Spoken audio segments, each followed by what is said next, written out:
Arguably, President Muhammadu Buhari is one of the most criticized presidents in Africa as at today, from the high level of poverty among Nigerians to the issue of insecurity.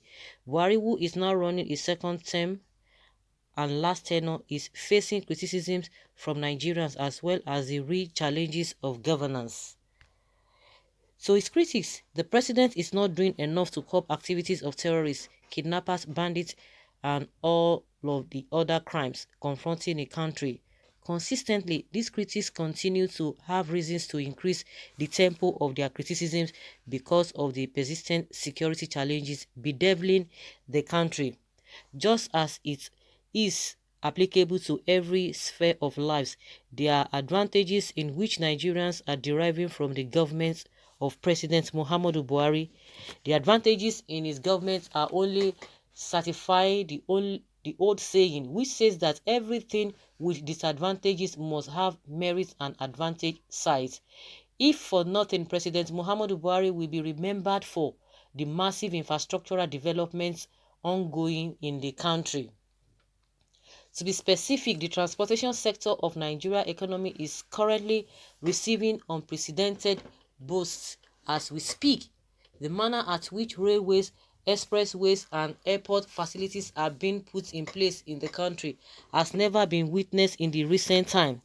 From Enugu International Airports to that of Port Harcourt and Abuja Airport, Buhari is massively touching transportation sector of the country's economy.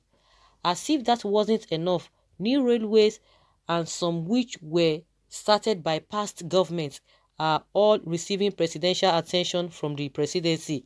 Recall that Abuja-Kaduna rail line, which was kickstarted by Goodluck Jonathan's government, has since been completed and put to use. Itakpe-Warri rail line, which was abandoned decades ago, has equally been reconstructed by the Buhari government. The mother of it all is the Lagos-Ibadan rail line, which is now functioning to commercial capacity, but government began the project a few years ago, and today the modern trains are now carrying people on the new tracks from Ibadan to Lagos. What that means is that Nigerians in that axis are having the taste of what some Europeans are enjoying in terms of modern transportation in their countries. To confirm my assertion that some Nigerians are actually happy with the experience they are having in the rail journey across the country, a man who was in the Lagos-Ibadan commercial train service recently has made a statement on his Twitter handle concerning the development. According to the man, who did not only took pictures while boarding the train but equally took a video shoot from the experience, President Buhari should borrow more money and conclude that of Lagos-Calabar rail line in no distant time. And we can hear a lot of reactions concerning that. That's the picture that we've seen there.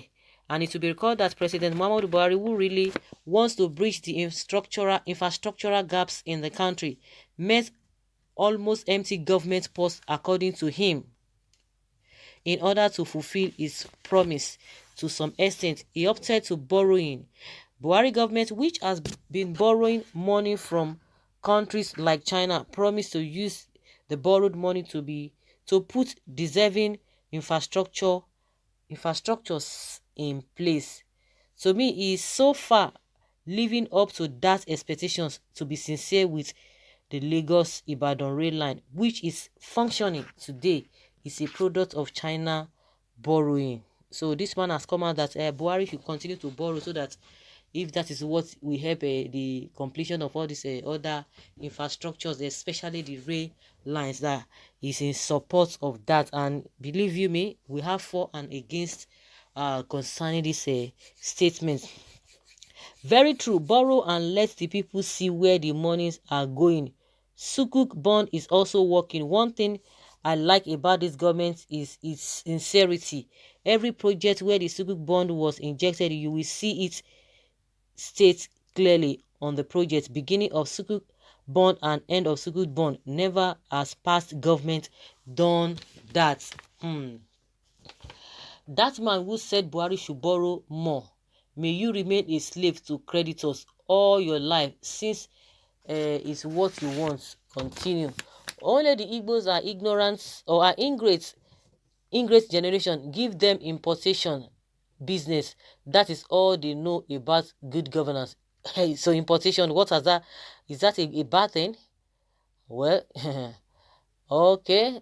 No matter how high butterfly fly, it can never be like bird. That is the response of this one who's saying that Igbos are ingrate. That give them importation. Importation is a big deal. It's a big deal. Well, this is why we must be careful when criticizing this government. They certainly have good intentions and plans for this country. I know saboteurs are working to frustrate this government, causing insecurities everywhere. PMB should try to complete other parts of this real transformation and let the country and the economy be friendly enough, and it will be remembered for being sacrificial to put this nation forward. In other countries, train fares are cheaper than bus fares. Niger case is the reverse. The guy they do paid adverts. It's marvelous in our eyes. PMB right on. That is good. All these projects were started by Goodluck Jonathan. Borrowing will bury this country. Nice one, PMB. If you do good, we go talk. And if you do bad, we go talk. We are not mad. If not hunger and insecurity, Buhari really try. We really try. I will not borrow money. There is a huge money in Nigeria that is enough to do all things. Wisdom and understanding God has given, but no man has. Please, Buhari and Amechi, come and do that Ibadan to Ekiti before you go. Come and do it to sure Ekiti. It will be done definitely. APC propagandists, or at least you are seeing it. Continuity is the most important thing. It's key and it's pertinent. Continuity, good. A native man will feel that borrowing to finance a project is bad. Party is killing us in Nigeria. It is unfortunate when someone is doing good, encourage him, and when he does bad, criticize him. No, no, no. That is what we are saying now. You don't have to criticize them. You don't want you to criticize them. PMB is doing great, but his appointment is not too fair. More grace, His Excellency. If service chiefs are changed, the new ones not come from the north or from the Fulanis. Even America is owing China. At least it's not transformation agenda. We have evidence before now. Before now, Insta AIC with the Oyibo trade. So guys, let's hear your opinion and let's know your thoughts on this.